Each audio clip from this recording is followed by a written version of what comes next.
Episode की शुरुआत में जितने भी मेजर सेक्ट वाले थे ना, वो सही बहुत ज्यादा गुस्सा हो चुके थे। तो वो कैनन सेक्ट के ऊपर हमला करने के लिए आ रहे थे, लेकिन लैडर कंपटीशन के लिए गिनती अच्छा परफॉर्मेंस देखा और बाकी मेजर सेक्ट वालों को बेइज्जत किया था। तो अब इसी का बदला लेने के लिए वो कैनन सेक्ट को बर्बाद करने के लिए पहुंच गए थे। वहां पर एक बहुत ही ज्यादा टेरिफाइंग घोस्ट ऑरा एक्टिवेट हो जाता है। ये घोस्ट ऑरा उन्हीं बदमाश लोगों का था। वो जो गैंग लीडर था उसने अपना टेरिफाइंग घोस्ट ऑरा एक्टिवेट किया था, जिसके अंदर से एक बीस्ट की स्पिरिट बन रही होती है और जिसको देख के यहाँ पर कहने लग जाते हैं मास्टर वगैरह कि आराम से ये बंदा जिसका ये घोस्ट ऑरा ना वो सेम रैंक के ऊपर होगा, उससे नीचे का बंदा इस तरह का टेरिफाइंग घोस्ट ऑरा क्रिएट नहीं कर सकता। तब तक कि वो जो फॉक्स डीमन थी वो भी यहाँ पर अपनी पावर का एक्टिवेट कर लेती है और कहती कि ये तो बेस्ट मौका है मेरे पास। इस यान सेक्ट वाले ने मुझे 500 साल तक के बंदी बना कर रखा था, आज मैं यहाँ पर उसका बदला लूंगी। यान सेक्ट आज खत्म होने वाला है। सेक्ट के लीडर और ग्रैंड दोनों परेशान हो जाते हैं कि अब हम क्या करेंगे। जिनसे कहना चाहता है कि शायद इसकी वजह जो है ना मैं हूँ, मेरी वजह से वो मेजर सेक्ट वाले ऑफेंड हुए और वो अटैक करने के लिए आ रहे हैं। लेकिन बाकी मास्टर कहना चाहते हैं कि देखो अपने आप को जिम्मेदार मत ठहराओ। तो हमारे कैनन सेक्ट के डिसाइपल हमारे सेक्ट के ऊपर कुछ भी मुसीबत आती है ना तो उसके जिम्मेदार हम सब हैं और अगर मुसीबत आती है तो उसको झेलने के लिए भी हमारा ही हक बनता है कि हम अपने सेक्ट को प्रोटेक्ट करें। तो अभी हम यहाँ पर बाकी चीजों से साइड होकर इस सेक्ट को किस तरह से बचाया जा सकता है ना उसके बारे में सोचना होगा। तुम फाइल इन्फॉर्मेशन को काफी तक ठीक कर पा रहे थे, तो मुझे लगता है कि तुम अच्छा सीलिंग फॉर्मेशन भी बना सकोगे जिसकी मदद से हम अपने सेक्ट को प्रोटेक्ट कर सकते हैं और साथ ही साथ ये फॉर्मेशन उस फॉक्स डीमन को भी बाहर निकलने से रोकेगा जो कि पूरी तरह से तैयार है पगोड़ा को बाहर निकलकर हमारे पर अटैक करने के लिए। क्योंकि अगर फॉक्स डीमन बाहर निकलकर आ जाती है ना तो अभी जो तबाही है ये हमारे सेक्ट के ऊपर उसके बारे में सोचना भी बड़ा मुश्किल है। जिनसे कहता है कि आपको फिक्र करने की जरूरत नहीं, अपनी तरफ से पूरी कोशिश करूंगा ताकि हर एक मुसीबत को मैं हैंडल कर सकूं। तो ये कहने के बाद ग्रैंड जो थे वो युक्ति को सीधा उस पगोड़ा के अंदर रख देते हैं जहां पर उसको सीलिंग फॉर्मेशन है वो क्रिएट करना है ताकि फॉक्स डीमन को वहीं पर ट्रैप कर सके। साथ ही साथ वो जो सेक्ट लीडर है उन्होंने भी अपने डिसाइपल से कह दिया कि डिसाइपल तैयार हो जाओ, हम यहाँ पर बैटल लड़ने वाले हैं। ये बैटल अगर लाइफ और डेथ को और अपनी जान की फिक्र किए बगैर हमें अपने सेक्ट को बचाना है। देखते देखते वहाँ पर वो जो शियाओ नाम का छका होता है वो भी आकर पहुंच जा रहा है। कहने लग गया था कि मैं तो बिल्कुल सही सुना था और ये ने सही बताया था कि इस सेक्ट के अंदर जो पार्लियामेंट पीक है उसका हर एक डिसाइपल बिल्कुल यूजलेस है, उसके पास कोई पावर नहीं। देखो इतना बड़ा हमला हो रहा है लेकिन यहाँ पर ये लोग आराम से बैठे हुए हैं। इसलिए जब तुम किसी काम के हो ही नहीं तुम मेरी बात मानो, जैसा मैं कहता हूँ वैसा करो, उससे तुम्हारी भलाई है। तो ये सुनते साथ ही जितने भी डिसाइपल वगैरह थे वो सीधा अटैक करने के लिए पहुंच जाते हैं शियाओ उसके जितने भी साथी वगैरह थे उनके ऊपर। तो यहाँ का इनका बड़ा बैटल शुरू हो चुका था। शियाओ अपने साथी से कह रहा है कि साथियों जाओ और इन लोगों को खत्म करो, तो कोई भी जिंदा बचना नहीं चाहिए। तो देखते देखते शियाओ के साथी वगैरह यहाँ पर अपना अटैक को तैयार कर लेते हैं। तो वही क्या न सके जितने भी डिसाइपल थे ना वो लोग भी अपना अटैक तैयार कर चुके थे लेकिन उनका अटैक कमजोर पड़ जाता और उनका अटैक जो फॉर्मेशन था वो डिस्ट्रॉय हो चुका था। और जैसे शियाओ अपनी आर्मी को लेकर सेक्ट के अंदर घुस पाता है कि इससे पहले वापस सेक्ट लीडर और ग्रैंड लीडर दोनों के दोनों आकर पहुंच चुके थे उसको रोक लेता है। लेकिन तब वहां पर एंट्री मारता है वही गैंग लीडर। यही वो था जिसके पास टेरिफाइंग घोस्ट हो रहा है और यही बंदा है जो कि सेम रैंक के अर्ली स्टेज पे था। उसकी पावर का हिसाब भी नहीं लगाया जा सकता। सच में वो बंदा बहुत स्ट्रांग है। तो उसको देखने के बाद सेक्ट लीडर को समझ में आता है कि अच्छा तो इसके अंदर से ही वो घोस्ट हो रहा बाहर निकल कर आ रहा था। यही है जो अब यहाँ पर हमारे दुश्मनों का साथ दे चुका है ताकि ये हमारे सेक्ट को खत्म कर सके। मुझे लीडर से कहने लग जाता है सेक्ट लीडर से कि देखो तुम्हारा बचकाना सेक्ट, तुम्हारी कोई औकात नहीं होनी चाहिए कि तुम सीक्रेट रैंक के ऊपर अपना अधिकार जमा सको क्योंकि तुम्हें हक नहीं है वहाँ जाने का। जब तुमने अधिकार जमाने की कोशिश की है तो उसकी सजा देने के लिए मुझे आना ही था। इसलिए सीक्रेट रैंक तक के जाने का जो ऑर्डर तुम लोगों को मिला है ना वो हमारे हवाले कर दो। मैं तुम्हें अच्छी वाली मौत दूंगा वरना इतनी बुरी मौत दूंगा जिसके बारे में तुमने कभी सोचा भी नहीं होगा। इसी के साथ साथ शियाओ कहना चाहता है कि मुझे तो गिनती का सर चाहिए, जब तक कि मुझे गिनती का सर नहीं मिलेगा तब तक कि मुझे सुकून नहीं मिलने वाला। कैनन सेक्ट के सेक्ट लीडर बाकी के मेजर सेक्ट के जो लीडर वगैरह थे ना उनसे कहना चाहते कि आखिर तुम ऐसा क्यों कह रहे हो, हम तो कितने टाइम से एक दूसरे का साथ देते थे ना चारों मेजर सेक्ट पहले तो एक ही साथ हुआ करते थे लेकिन अब यहाँ पर तुम हमारे खिलाफ क्यों हो गए। तो ये देखने के बाद बाकी के जो सेक्ट लीडर वगैरह थे ना वो कहने लग जाते कि देखो तुम्हारा जो सेक्ट है ना वो दिन ब दिन करते हुए स्ट्रांग बनता जा रहा है, तो क्या हम हाथ पे हाथ रखकर बैठे रहेंगे और तुम्हारे सेक्ट को स्ट्रांग बनने देंगे? नहीं, हमसे आगे जो कोई निकलेगा तो हमें तो उसको पीछे करना ही पड़ेगा। तो ये सुनने के बाद सेक्टर कहना चाहते कि ठीक है समझ गया कि तुम लोग पीछे हटने वाले नहीं है। तुम्हें क्या लगता है कि तुम एक सेम रैंक के बंदे को लेकर आओगे और हमारे कैनन सेक्ट को डिस्ट्रॉय कर दोगे और हम कुछ भी नहीं कर पाएंगे? देखते हैं कि तुम हमारा क्या ही बिगाड़ लेते हो। अब हम भी यहाँ पर लड़ने के लिए तैयार, दिखाओ कि तुम्हारे अंदर कितना जिगर है। तुम जो हरकत करोगे ना उसका तुम्हें बराबर हिसाब मिलने वाला है। तो एक तरफ पूरा का पूरा कैनन सेक्ट जो है वो तैयार हो चुका था, सारे डिसाइपल सारे मास्टर सब कुछ लेकर तैयार हो चुके थे और उसी के साथ साथ दूसरी तरफ जो दुश्मन लोग थे वो सब तैयार थे जहाँ मेजर सेक्ट और वो गैंग लीडर भी होता है। यहाँ पर ये बैटल इतना ज्यादा इंटेंस होगा ना जिसका हिसाब नहीं होगा।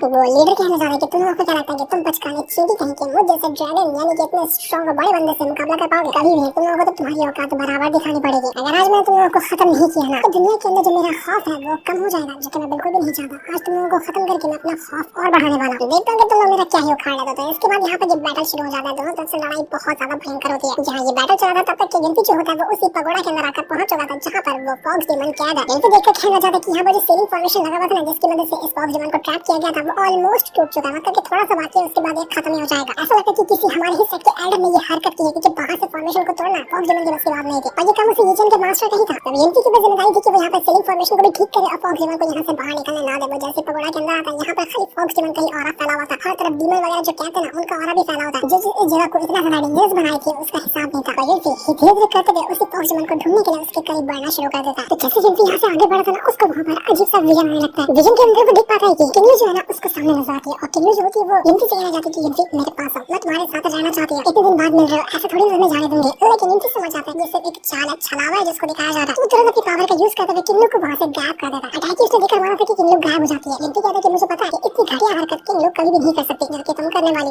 तो ये होते साथ ही युनती को सामने एक बहुत ही जायंट और बहुत ही ज्यादा खतरनाक फॉक्स नजर आती है। उसको देखकर युनती समझ जाता है कि अच्छा तो फॉक्स जो मुझे नजर आई थी वो इसी का रूप था, यही वो फॉक्स है जिसको अपना ह्यूमन फॉर्म में भी खुद को कन्वर्ट कर सकती है और इसी बीच को यहाँ पर ट्रैप करके रखा गया। तो ये देखकर वो फॉक्स कहना चाहती है कि तू बहुत ज्यादा शातिर इंसान है, तुझे पता चल गया कि मेरा असली रूप क्या है और तो मेरा असली रूप भी देख सकता है, लेकिन फिक्र करने की कोई बात नहीं, तो उसको देखने के बाद कहीं जा नहीं पाएगा। युनती तुरंत वहाँ पर अपनी पावर को एक्टिवेट करता है और कहता है कि वो तो टाइम ही बताएगा। वो अपनी पावर को एक्टिवेट करने के बाद पार्लियामेंट फॉर्मेशन को क्रिएट करने लग गया ताकि वो जो सीलिंग फॉर्मेशन है उसको वो रिकवर कर सके। जैसे ये काम होता है उस फॉक्स जिम का जितने भी फॉर्मेशन कमजोर हुआ था ना, जिसके जरिए वो बाहर निकल कर आ सकती है, जो फैंग युआन ने कमजोर किया हुआ था वो सब वापस से रिकवर होने लग जाता है। उनकी पूरी जान लगा देता है ताकि किसी भी तरह से सीलिंग फॉर्मेशन को ठीक कर सके। उसके बाद ये फॉक्स जिम बाहर नहीं आ पाएगा, लेकिन जैसे वो एक काम कर रहा था वहाँ पर फैंग युआन आकर पहुंच चुका था जो सीधा अटैक देकर मार देता है युनती के ऊपर। उसको देखकर युनती हैरान हो चुका था कि आखिर तू यहाँ पर क्या कर रहा है। इसका मतलब कि तू ही वो इंसान है जो फॉक्स जिम को बाहर निकालने में हेल्प कर रहा था और तू ही वो इंसान है जिसके वजह से ये जितने भी अटैक वगैरह हो रहे हैं हमारे सेट के ऊपर उसका भी जिम्मेदार तू ही है ना। तू आखिर अपने सेट को धोखा कैसे दे सकता है। तो ये देखकर फैंग युआन कहता है कि धोखा मैंने पहले नहीं दिया बल्कि धोखा तेरे ये युआन सेट वालों ने मुझे दिया। ये कहते कि जब तू जैसे एक बचकाने से डिसाइपल को बेइज्जत करने के लिए छोड़ दिया मुझ जैसे पीक मास्टर के, जब तेरे जैसा डिसाइपल मेरी बेइज्जती करेगा तो मैं कैसे शांत रह सकता हूँ। आज मैं पूरे के पूरे युआन सेट को बर्बाद कर दूंगा और इसके बाद यहाँ का सेट लीडर बनूंगा मैं, मेरी मुट्ठी में सब कुछ होगा, मेरा कोई भी बिगाड़ने वाला नहीं होगा। तो ये सुनकर युनती कहने लगी कि तेरी औकात नहीं है, अपनी औकात से बढ़कर सपने देखना अच्छी बात नहीं होती। आज मैं यहाँ पे तेरा खेल खत्म कर दूंगा ताकि तू ऐसे सपने दोबारा देख ही ना पाए। युनती सीधे जादू करता है अटैक करने के लिए उसी फैंग युआन के ऊपर, लेकिन बीच में वो फॉक्स भी आ जाती है ताकि वो युनती के ऊपर अटैक कर सके। फॉक्स यहाँ पर फैंग युआन के साथ मिलकर युनती को मारने की कोशिश में लगे हुए थे। उसी के साथ वो जो फैंग युआन होता है वो तुरंत अपनी पावर का यूज करते हुए जो पगोड़ा था ना उसको डिस्ट्रॉय करने के काम पर लग जाता है। वो युनती से कहता है ठीक है तो यहीं पे फंसे रह और मेरी फॉक्स के साथ खेलता रह, तब तक मैं तो यहाँ से जा रहा हूँ तेरे सेट लीडर और ग्रैंड लीडर की जान लेने के लिए। देखते ही देखते फॉक्स ने यहाँ पर खुद को आजाद कर लिया था उस जैसे पगोड़ा को तोड़ा था ना फैंग युआन ने, इस वजह से फॉक्स आजाद हो गई। तो वो कहती है कि 500 साल बाद मुझे आजादी मिली, कितना अच्छा मुझे लग रहा है, अब मैं यहाँ पर इस आजादी को एंजॉय करने वाली हूँ। ऐसी युनती को मारकर फॉक्स यहाँ पे कहना चाहती है युनती से कि ये सब मेरी ही चाल थी, तुझे यहाँ पर बुलाना तेरा पार्लियामेंट फॉर्मेशन एक्टिवेट करवाना, क्योंकि तुझे पता है उसी फॉर्मेशन की वजह से मेरा ये जो सीलिंग फॉर्मेशन है वो कमजोर हुआ और मैं आजाद हो पाई और तूने अनजाने में ही आकर मेरी हेल्प कर दी। तुझे क्या लगा था कि मैं यहाँ से बाहर निकलने की कोशिश पहले भी नहीं कर सकती थी? मैं पहले भी कर सकती थी लेकिन मैंने इंतजार किया कि तू कब यहाँ पर पार्लियामेंट फॉर्मेशन को मास्टर करता है। जब मुझे मौका मिला मैंने चौका मार दिया। अब युनती तू बचेगा नहीं, मैं तुझे आराम से मार मार के खाऊंगी क्योंकि तूने मुझे हेल्प की, मुझे खाने में भी उतना ही ज्यादा मजा आएगा। युनती जब चेक करता है फॉक्स को तो उसको पता चलता है कि ये फॉक्स की जो पावर है ना आराम से मैस्टिकल रैम के ऊपर होगी और अगर मैं किसी मैस्टिकल रैम वाले इंसान से किसी जानवर से मुकाबला करूँ ना तो मेरी कल्टीवेशन के हिसाब से मैं उसके आसपास भी नहीं है। मुझे नहीं लगता कि मैं यहाँ पर इस फॉक्स का अपनी कल्टीवेशन के दम पर मुकाबला कर पाऊंगा, कोई सेंस नहीं बनाता दोनों के रैम में, इतना ज्यादा डिफरेंस है। फॉक्स और युनती के ऊपर अटैक करना शुरू कर चुकी थी। वो एक के बाद एक करते हुए युनती की जान लेने की कोशिश करती है लेकिन युनती भी उसके अटैक से बच रहा था पर उसको काफी ज्यादा चोट लग जाती है। उसको इतनी ज्यादा तकलीफ हुई थी जिसका हिसाब नहीं था। वो युनती से कहने लग जाती है फॉक्स की जितना मैं 500 साल तक तड़पी हूँ ना सारी तरफ आज मैं तुझसे ही पूरी करूंगी। युनती बुरी तरह से फंस चुका था, उसको समझ नहीं आता कि वो यहाँ से बचेगा तो बचेगा कैसे। यहाँ पर युनती फंसा हुआ था तो वही सेट का हाल बेहाल था। युनती के दोस्त वगैरह उसको ढूंढने की कोशिश करते हैं, उसको ढूंढते हुए वहाँ तक आ भी जाते हैं जहाँ पर वो डिमांड टावर मौजूद है, लेकिन फिर भी उनको युनती कहीं नजर नहीं आता। वो लोग घबरा जाते कि हो क्या रहा है, क्या हुआ, कहीं युनती उस टावर के अंदर तो नहीं चला गया। उनको दिखाई देता कि वो टावर तो अब टूट चुका है, मतलब कि अंदर से सारे के सारे डिमन आजाद हो जाएंगे। तो ये देखते सारी सभी युनती के दोस्त वगैरह कहना चाहते कि हमें सेक्रेटरी को इसके बारे में बताना होगा, लेकिन जैसे वो जाते ना वहाँ पर ये चुनाव पहुंच जाता है, कहता है कि इसकी कोई जरूरत नहीं पड़ेगी, मैं यहीं पर तुम लोगों की जान लेता तो लोग यहाँ से कहीं नहीं जाने वाले किसी को कुछ बताने के लिए। तो अब यहाँ पर मेटल पिक के जितने भी डिसेबल्ड है ना उनका और उससे ये चन का एक बार फिर से बैटल शुरू हो जाता है। ये चन तो पहले से यहाँ पर फॉक्स की पावर से पोजेस तो उसकी पावर वगैरह से काफी ज्यादा कमाल की हो चुकी थी और इसी की वजह से वो यहाँ पर सभी के ऊपर अटैक कर रहा होता है। ये देखिए सारे दोस्त वगैरह कहना चाहते हैं कि हमने इतने टाइम से ट्रेनिंग दी है, इतने टाइम से हमने मेहनत की है इसी दिन के लिए कि कल हमें मौका मिला अपने दुश्मनों से मुकाबला करने का और आज जब यहाँ पर मौका मिला तो हम ये मौका जाने देंगे। सभी लोग पूरी जान लगा दो ताकि ये चन उसके सभी साथियों को मारा जा सके। हम एक एक दुश्मन को छोड़ने नहीं वाले हैं। सभी ने अपनी पावर का यूज करते हुए ये चन और उसके वाटर पिक के जितने भी डिसेबल्ड है ना उन सभी के अटैक को डिस्ट्रॉय कर दिया। तो किचन कहता है कि वाह बड़ी जान आ गई तुम लोगों के अंदर, लगता है कि खा भी कर आया था लेकिन कोई मतलब नहीं है इसका, मैं भी यहाँ पर तुम्हारी आराम से जान ले सकता हूँ। एक बार फिर से अपने साथियों को ऑर्डर देते कि जाओ और सारे के सारे लोगों को मार डालो। और फिर से यहाँ पर देखते ही देखते बैटल शुरू हो चुका था। दोनों तरफ से लड़ाइयाँ बहुत ज्यादा डेंजरस हो चुकी थी और अब यहाँ पर ये जन का साथ देने के लिए वो किनान भी आकर पहुंच जाता है। वो तो युनती का वैसे भी दुश्मन है तो यहाँ पर ये उस दुश्मन का ही साथ देता है, यानी कि ये जन का साथ देता था। यहाँ पर इनका बैटल चला था तो वही वहाँ पर वो जो गैंग लीडर होता है ना उसके साथ सेट लीडर और ग्रैंड लीडर फाइट करता है। वो अकेले यहाँ पर दोनों को हैंडल करा था। सेम रैंक का बंदा उसके पास इतनी तो पावर होगी, वो दोनों को आराम से हैंडल करता था और दोनों कुछ भी नहीं कर पाए थे। वो कहते कि ऐसे तो हम इसको नहीं रोक पाएंगे, ये हमें मार डालेगा, हमें कोई दूसरा तरीका ही ढूंढना पड़ेगा क्योंकि इसकी जो टेक्निक है ना वही इसकी कल्टीवेशन की की है। तो सारी टेक्निक के ऊपर ही इसकी हर एक चीज डिपेंड है और इस तरह की पावर का मुकाबला करना काफी ज्यादा मुश्किल होता है। देखते ही देखते कि हमारे सेक्टर कितने ही लोग यहाँ पर मारे जा चुके थे, हर तरफ से उनको अपनी हाथ नजर आ रही थी। जहाँ देखो बाहर डिसेबल की लाश ही लाश पड़ी होती है, ऐसा लग रहा था कि कुछ ही टाइम के बाद यहाँ सेक्टर जो है वो हार जाएगा।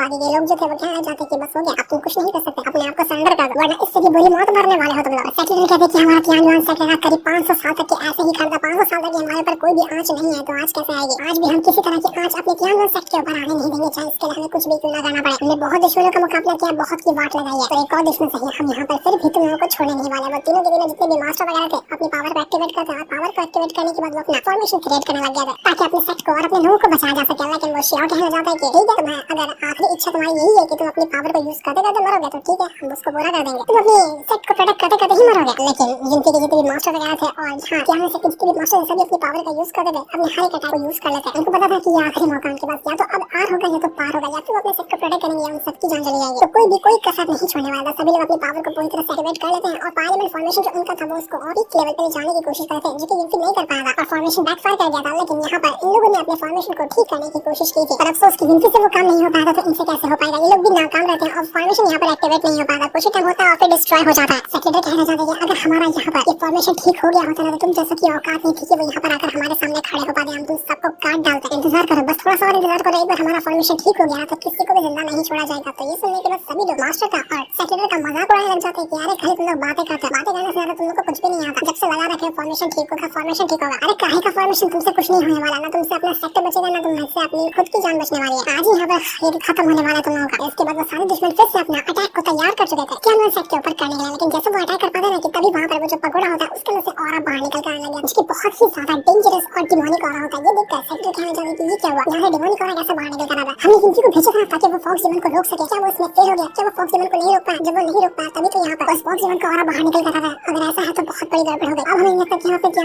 सेक्टर बचा पाएंगे, जो उम्मीद थी वो खत्म हो चुकी है। लगता है कि अब हमें यहाँ पर कोई भी नहीं बचा पाएगा। आज तक हम कभी भी नहीं हारते, लेकिन अब लगता है कि हम हारने वाले हैं। अभी वहाँ पर उसके साथ एक डिसाइपल आने लग जाती है जो कि वुड पिक की थी, और यहाँ पर आने के बाद वो कहने लग जाती है कि श्योर योर सेक्ट जो है ना उन लोगों ने हमारे वुड पिक के सभी डिसाइपल को मार डाला। यानी कि वुड जो किनान की मास्टर है ना उसने सभी के सभी वुड पिक के डिसाइपल को मार डाला होता है। ये देखकर सेक्रेटरी और ज्यादा परेशान कि हमारे डिसाइपल भी मरते जा रहे हैं। वो किनान की मास्टर कहती है कि मैंने कहा था ना मैं इस मैटर को इतनी आसानी से जाने नहीं दूंगी, ये तो बस अभी मैंने शुरुआत की है, अभी देखो फिर कितने लोगों की जान जाती है। मैंने तो किनान को वैसे भी भेज दिया है मेटल पिक के तरफ, वहाँ जाकर वो मेटल पिक का खात्मा कर चुका होगा, कोई भी नहीं बचने वाला, पूरा का पूरा सेक्ट आज यहाँ पर खत्म होगा, इसकी मैं गारंटी लेती हूँ।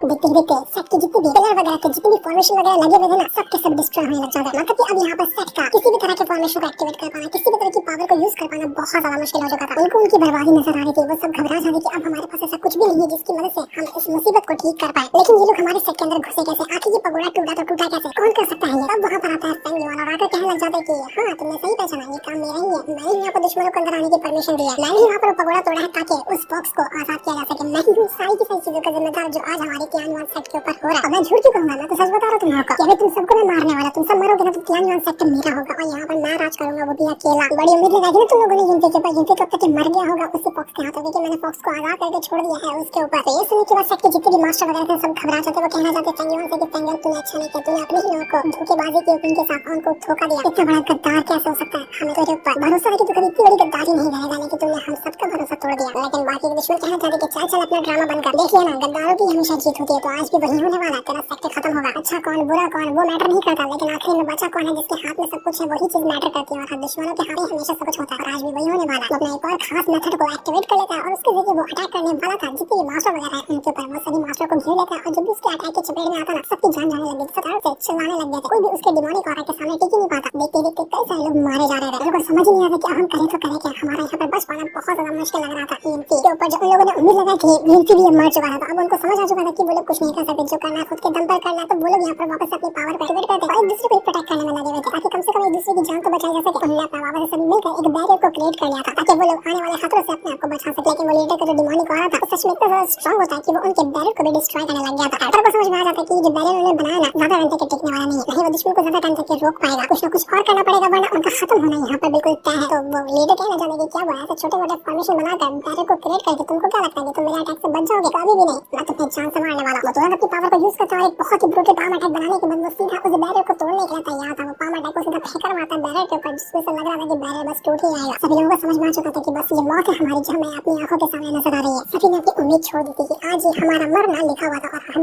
आज मर जाएंगे। हमारी किस्मत में इस तरह से मरना लिखा हुआ था जिसको हम कुछ कर भी नहीं सके। जैसे ही यहाँ पर ये अटैक होने वाला था, जैसे उनका बैरियर टूटने वाला था कि तभी वहाँ पर वो डिमोनिक ऑरा आता है और सीधा अटैक देकर मार देता है उसे लीडर के अटैक के ऊपर, जिसमें से उसका पाम अटैक अटैक डिस्ट्रॉय हो चुका था। यहाँ पर अटैक जो हुआ था वो उसे डिमोनिक पावर की मदद से हुआ था, जो कि उस फॉक्स के अंदर से बाहर निकल कर आ गई। तो ये देखकर लोग हैरान हो चुके थे कि ये क्या हुआ, फॉक्स ने आकर इस गैंग लीडर के ऊपर अटैक कैसे किया, फॉक्स तो दुश्मनों के साथ ही ना, वो हमारे साथ कैसे हो सकती है। अब देखते देखते फॉक्स वहाँ पर आ जाती है और फॉक्स ने आने के बाद तो दुश्मनों के ऊपर अटैक करना शुरू कर दिया था। फॉक्स यहाँ पर थी तो दुश्मनों के साथ, लेकिन अब क्या हो गया था उसको पता नहीं क्यों अब वो दुश्मनों के ऊपर ही अटैक कर रही थी और जिनकी अचानक सेट का साथ देने लग गई थी। वो यकीन नहीं कर पाता इस बात को कि इस फॉक्स को हो क्या गया, ये हमारा साथ कैसे दे रही है। वो दुश्मन वगैरह भी हैरान थे कि फॉक्स अजीब हरकत क्यों करी, इसको तो हमारा साथ देना चाहिए था ना, ये बदल कैसे गई। जब सब देखते हैं ना वहाँ पर उनको नजर आता है कि उस फॉक्स के ऊपर तो जिंफी बैठा हुआ है और यहाँ पर आने के बाद जब जिंफी को सभी लोग देखते हैं उनको यकीन नहीं होता कि जिंफी कैसे आ रहा है, ये तो मर गया था ना, ये बचा कैसे। तो जिंफी कहने लग जाता है कि तुम लोगों को क्या लगता है कि तुम लोग जो फॉक्स को आजाद किए थे वो मुझे मार पाएगी? नहीं, मैं तो खुद फॉक्स के पास गया था, पता है क्यों? क्योंकि मैं उसको अपना गुलाम बना सकूं। मेरे पास इस खास तरह की टेक्निक है जिसकी मदद से मैं किसी भी बीस्ट को अपना पेट बना सकता हूं। और मैं दोस्त यकीन नहीं मानोगे, अब से ये जो फॉक्स है ना वो मेरी पेट बन चुकी है। जिस तरह से मैं कहूं उस तरह से मेरी बात मानने वाली है। जिंफी ने तो पूरा गेम ही पलट दिया था, उसने उस फॉक्स को अपने कंट्रोल में लिया और उसके जरिए वो दुश्मन की वाट लगाने को तैयार था। क्या जलवा दिखाया जिंफी ने, मजा ही आ गया। अब तो यहाँ पर दुश्मनों की खैर नहीं है, जिस को दिखाते साथ ही ये वाला एपिसोड यहीं पर एंड हो जाता है।